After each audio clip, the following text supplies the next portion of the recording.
Happy Heartwarming Eve, Twilight Sparkle. Chapter 3. And so, Twilight found herself back at the library, her heart still pounding her and her mind aching as she tried to come to terms with all that had happened. Applejack, her honest friend, had turned her family into minions, all in an attempt to make her and extended family jealous. And not the good kind of minions that cower when they're supposed to, can easily be knocked down by a judo chop to the throat. However, despite this setback, Twilight Sparkle was not deterred. She was going to throw a wonderful, heartwarming party, and she was going to spend time with her family, and not let them judge her or hate her because of her life choices. Thus, Twilight Sparkle went to Sugar Cube Corner to talk to her friend Pinky, for if anybody knew how to throw a party, it was her. By the way, are any of you disturbed by I'm not wearing pants right now? I mean, I'm a snowman, and I don't have legs, but still, even I'm a bit creeped out. Perhaps I should get some nice slacks or... Alright, carry the three. Pinky mumbled to herself, sticking out her tongue as she looked at the paper. Identified by the square root of those cursed numbers for the magic island with the smug monster in. Hi, Pinky. Twilight said, entering her poofy-made friend's bedroom. Hi, Twilight. Pinky said, looking away from her work and bouncing over to her friend. Hi! You weren't attacked by Grinches or Ghosts of Heartwarming's past, were you? No, I wasn't, Twilight said, pursing her lips. Good! Can never be too careful. That's why I put up garlic this time of year. Pinky gestured to the grand garlic bulbs that were hanging over the windows. That's also why I had Mr. Cake buy me some of these funny little lowercase seeds, and then I dipped them in water that Princess Celestia spit out. How did you get water that Princess Celestia spit out? Well... Several months earlier. You know, it's funny, Luna said as her, Celestia, Shining Armor, Cadence, and titled the OC Capricorn walked down the path. You'd think we've reached the Tiny High by now. It's only been 2 weeks, little sister, Celestia pointed out, admiring the sun. Oh, Mrs. Sun, if we were in Gryffindor, I would make you my bride. Yes, but it feels like it's been months, Luna complained. And worse, it feels like we've been walking away from that burnt-down, greasy guns for over a week. No offenses, no wild defense, nothing! Tidal grumbled as he used his magic to take a flask from his shadow bag and take a quick drink. You promised me murder, Luna. You broke a promise. Cadence gasped. Luna, you broke a promise to a friend. Cadence, no! Shining Armor shouted in fear. Forever! Pinky screamed, bursting out of Luna's mane. Celestia did a spit take, dressing the pink mare. I am doubting the validity of your story, Twilight said. Pinky giggled. You sound like that baby doll like you have locked in your basement. Twilight chose to change the topic. What are you working on? She trotted over to Pinky's desk and blinked. What's this? It's my heartwarming day list, Twilight. Why are there numbers all over it if it's a list? I have to add up all the goodies I want to find under the big tree that we murder in the name of the holiday spirit, silly. Pinky frowned, tapped her chin. Is it weird that we murder trees and dress up the bodies? Seems a bit morbid. I mean, we did kill Discord and put him in the garden, so there is a history of us doing that. We didn't kill Discord, Pinky, Twilight said, pursing her lips. We didn't? Pinky exclaimed, taking outside for chocolate rain crowds. She let out a squeal of horror. Oh no! Now it's raining white candy! The Pinky her pony stuck out her tongue, only to giggle. Wait, never mind. It's just snow. Pinky turned her back around and wagged her over at Twilight. Don't scare me like that, Mrs. Scary Scare. Twilight frowned. Pinky, we didn't kill Discord. We turned it to stone. And is Stone alive? Pinky asked, simply tilting her head. Can you survive if your heart is a rock or if your veins are filled with pebbles? All right, we murdered him. Happy? Yep! I came to terms with being a murderer a long time ago. Not the kind that tosses up ponies and makes them into cupcakes, because that would ruin the perfectly good cupcake, because, blah! Can you imagine blood in the cupcake or pony meat? Yuck! Well, unless whoever's blood it was had high cherry levels, and that may have cherry some. Pinky, the list, Twilight said, already mentally taking off cherry cheesecake from her list of foods she might make for a Heartwarming Day. Oh, right! Pinky giggled, which really wasn't that shocking. Pinky not giggling at something would be a bigger surprise, and handed Twilight the list. See, I came up with all the stuff I want to get for Heartwarming Day. I plan to send it to my dad as soon as possible, so he can get started. Pinky looked at the ceiling and thought, maybe I could get one of those magical owls to take them for me. Twilight, can I borrow your owl? The one that forgets ponies' names? Sorry, no. Twilight looked over the list. Pinky, don't you think that it's a bit late to be giving a list of toys? Twilight sprout furrow. And why are you asking for toys? You're a grown mare. Hey! Twilight! That's hurtful. Just because I have a large amount of plusies, action figures, SH figures, and Transformers figure toys does not mean I'm a child. I'm a kid at heart! You tell him, Piggy! Piggy considered the words. Well, affiliate heart. I'm not a goat. Or Am I? you aren't. But seriously, look at this. Jacks, a jump rope. What the hey is a tickle me Luna doll? Twilight held up a hoof, cutting off the answer. Never mind, I don't want to know. I'll rest easier not to know. Like I do by not knowing where babies come from? Piggy said brightly. Twilight rolled her eyes. Right. Anyhow, you do realize that heartwarming is only for a few days away, right? If you're just giving your list now to your father, you might not get your tiniest prime figure. It's a Capricorn that turns into a boat! I also asked for a Celestiatron so I can make them fight. Piggy began to make strange sounds in her mouth. And besides, I will still get presents. That's just my latest list. I send outdated ones every day. My family does the same thing. Piggy tried over to her closet. How else would I know to get all of this? Twilight grimaced, expecting an avalanche of presents to pour out of the closet. Instead, she found that the closet was filled to the brim, each box stacked exactly by size, color, weight, and the pony was going to. Twilight couldn't have done better herself. Are all those presents for your family? Twilight asked, speechless, which is a paradox because she just spoke. Or sloppy writing. Of course! I have to prove I love them by giving them a huge amount of items. It's like the old song says, money can buy you love. I don't think it goes like that, Twilight said. Pinky, you do know that your family will love you, even if you don't get them a long list? Well, duh! But this way I prove I love them the best. Besides, the more gifts I give them, the more they have to feel to give to me. Pinky's eyes actually began to glow green with greed. And the more expensive, the more they have to spend to try and match what I spent.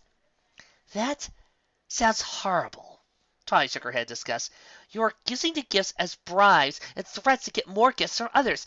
That's a sick, Pinky. There's the holidays, Twilight, Pinky said happily.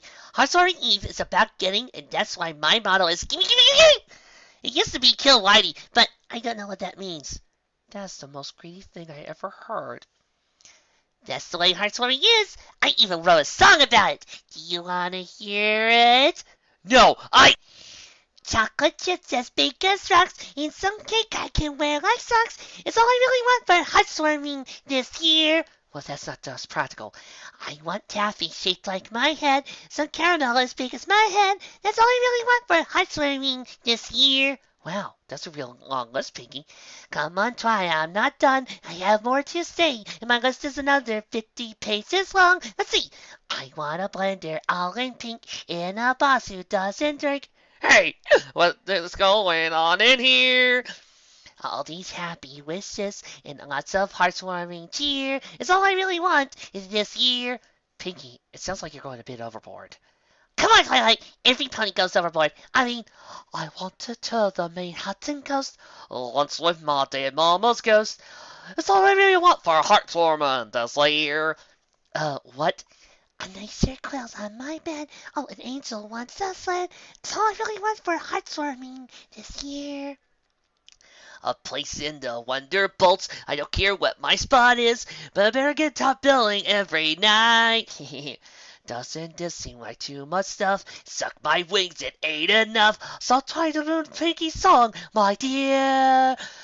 All these happy wishes and lots of heartwarming cheer is all I really want this year. Twilight just stared at Pinky, never questioning how she could hear her friends who were miles away. I'm just saying it seems a bit too much. Pinky laughed. But every pony knows the holidays are about being greedy. Does ask any pony. I'd like some golden safety pins and Mr. Cake to stop asking about the twins. It's all I really want for heartwarming this year. I mean, seriously, of course he's the father. A line of muffins 8 miles long.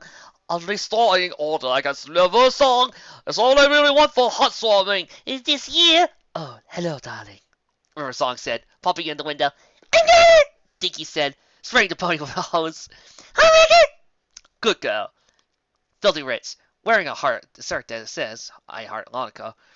If you put a heart-swarming tree in the post office, I will go sue your flank. Happy holidays. Ma'am, I like some ponies to come and stay. I want Porcupine to stay away. I'm tired of her always coming over here. All these happy wishes and lots of heart-warming cheer is all I really want this year. I like a new palace handstand. I still want you off our land. It's all I really want for a heart-warming this year. I want a diamond necklace white as snow. I want more lies in the show. It's all I really want for heartwarming this year. I want a wedding ring for some pony named Lyra. I just want some flippin' human hands. I mean it, I'm not picky. We want watches, hers and his. We don't know what heartwarming is. Elsie, celebrate title, mistress. Which you should fear. Wait, Nyx, the filly? Sweet, my first time voicing Nyx, and it's in a parody. Now all I need to do is voice Little Pip, and my OC collection will be complete. All these happy wishes, lots of heartwarming cheer is all I really want this year. And I want to survive this fanfic. I want to keep all my sanity intact. It's all I really want this year. That is the second most greedy song I've ever heard. Twilight said, backing away from her friend. What was the first? Prince Blueblood. Say no more. Already caught up. Piggy said happily, humming to herself, even as Twilight slowly backed out of the room. Sam the Snowman shook his head sadly. This is chapter 4. Things, sir, weren't working out for Twilight Sparkle. First, he learned that there were ponies who saw heartwarming Eve as a chance to get show of their families. Then another friend proved that greed could easily consume one during the festive time. However, she was undeterred and decided to seek out the friend she knew most about giving, the vain, jewel-coveting fashionista. Yeah, I don't get it either. I just don't get it, Twilight said as Ella worked on her hose. Get what, darling? Verity said, her eyes closed and a near-delirious smile gracing her lips as Lois gave her a deep muscle massage. Oh, yes, yes! I'll have what she's having, Mrs. Cakes called out to Aloe. Twilight waited for Rarity to calm down before continuing. I just don't get how Applejack and Pinkie Pie could be acting like they are. I mean, they're just ruining the holiday completely. You are preaching to the choir, dear. Rarity cracked one eye open and smiled at her friend. Though, I suppose it is to be expected with us two. What do you mean? Twilight asked, laying her left leg down and raising her right leg so Aloe could go work on that hoof. Well, when you look at each of them, it isn't much of a surprise that they would behave like this during the festive season. Rarity leaned back in her chair, taking off her points. Applejack, despite all her attempts to look like a humble father, has a competitive streak as big as that ghastly hat of hers. Remember, she is the one that got drawn into the competition with Rainbow Dash. It is a wonder we all didn't begin circling their heads. What would the gravitational pull their egos' mouths were said to have been producing? Twilight considered. Yeah, well, she was pretty silly. Her and Dash ended up coming in last in the running the leaves because of all their fighting. Rarity just... Exactly. And let us not forget that Applejack is stubborn enough for several ponies already. She thought she could do a harvest all by herself and refused help because she didn't want her big brother to mock her. Maybe. I think it had more to do with pride. The pride that nearly led her to lose her farm to the Fintown fellas. Rarity pressed. Or the pride that held her running off the bucket cherry trees instead of admitting that she had gotten second in all her events. Speaking of that, did you hear they proved Lancer Hovestrong was using steroids? They stripped him of all his medals and Applejack has been declared the winner, so... But my point remains, darling. Rarity's horn flared, and her magic grabbed a cup of tea, which she brought to her greedy lips. It is little surprise that Applejack would become so competitive with her family. The apples tend to be quite similar.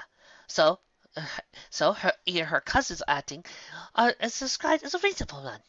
I dare say that Applebrim will do the same thing when she comes of age. As for Pinky, I'm surprised that you're not surprised. Have you truly forgotten what a pink friend is like? Is it a wonder that greed is in her element? Rarity let out a squawk of protest. Rarity! How could you say such a thing? Pinkie Pie is very generous, and she gives parties all the time, which she gives credit for. Credit can be a powerful motivator, and I have known ponies that have started out as hotly as jewels. I don't paper over her eating habits. I don't think I've ever seen a pony actually attempt to steal food from Princess Celestia. Twilight could see at that point. Still, it's not like Pinkie has become some greedy monster. No, she merely creates them. Remember when we fought Sul? Twilight and her friends stood top of Manhattan's tallest skyscraper, staring down the strange pony ghoul that had emerged from the pony portal, created by the Princess Fancy Pants and Octavia. The pony had black eyes, and chalky white skin, and wore a white body stocking. Are you an alicorn? The mayor said, with a deep, booming voice. No, Fluttershy said meekly. Fluttershy! Rainbow complained as Zul began to glow. When a demon asks you if you are an alicorn, you always say yes! Zul ignored Rainbow's outburst. You will create your own destruction. With a wink, the pony disappeared. No one think of anything! Twilight called out. If we don't think of anything, then Zul can't make an avatar of destruction. Keep your mind blank. Just follow Rainbow Dash's example. Yeah. Hey! 5 seconds passed before the 6 mares heard a bellow. Looking down the street, they gathered the gigantic marshmallow pony that was carried toward them. Pinkie! The other 5 mares shouted. My wish came true, Pinkie exclaimed, heavily danced around. Twilight frowned. Good thing we crossed the streams of energy the elements were producing. We would have been garners if we hadn't. But my point remains is that Pinkie's greed nearly killed us all.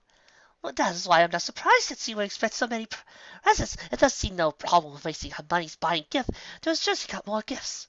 Twilight nodded, accepting Rarity's argument. I guess you're right.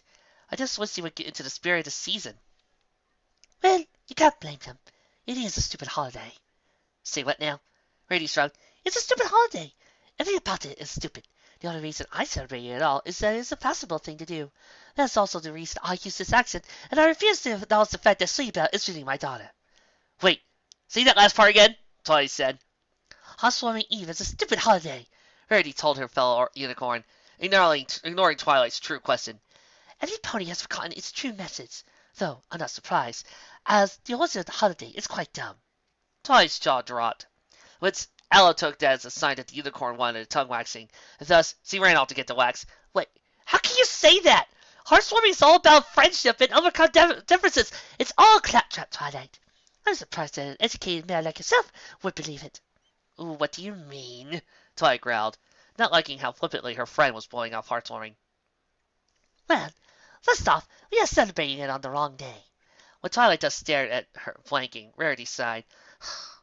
The story tells us that all was warm and sunny until the 3 tribes began to fight. How many Decembers do you know when the weather is balmy and perfect for planting? Maybe there was a global warming? Also a myth, Rarity said, continuing on before Twilight could argue that point. Also remember that the first harvest had not come in yet, so it is clear that housewarming is actually occurred in spring. If that's true, then why do we celebrate things now? To make things easier, Rarity exclaimed in exasperation. Each of the 3 tribes had holidays around this time. Thus, it was easier to bring them under one banner by monitoring their 3 spans of days into one single day. The Earth ponies had Snow Day, which is why snow ponies are associated with housewarming.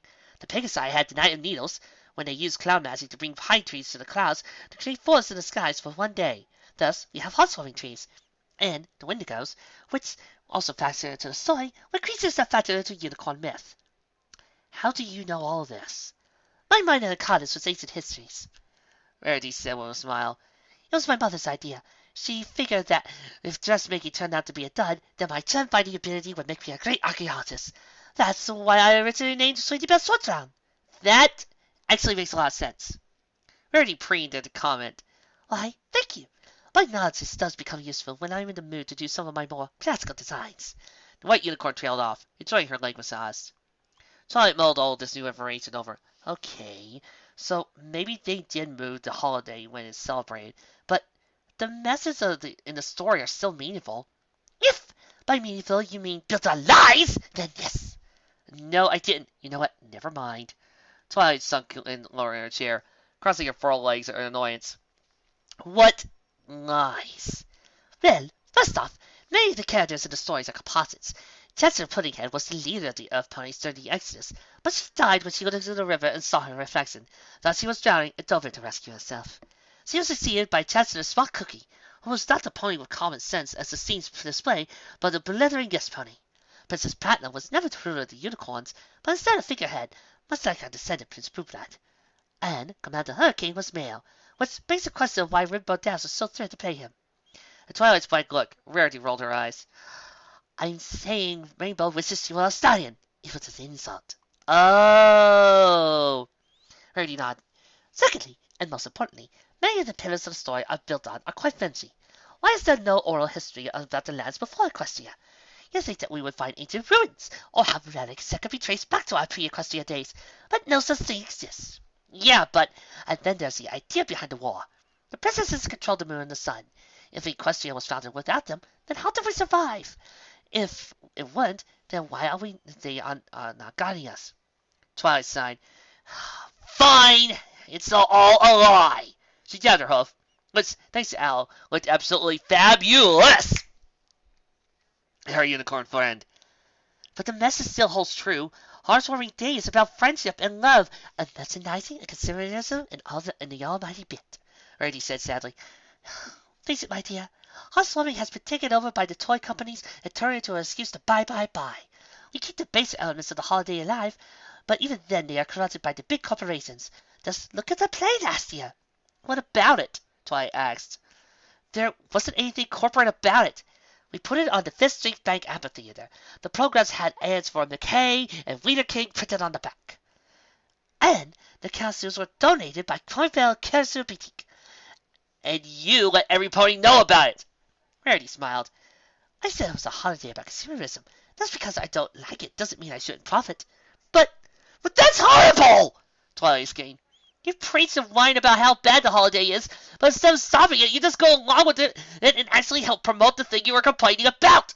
The only thing you're really doing is ruining things for any pony that has to listen to you. Twilight stood up, ignoring the sounds of panic Aloe gave about waiting for her hoof paws to dry. Oh, where are you going? Rarity asked. Somewhere not filled with ponies that want to inspire hate in their family, demand presents, or take sick joy in being hypocrites! Twilight snorted out, leaving a solemn Rarity in her wake. Is this about time to mention our special on gift cards?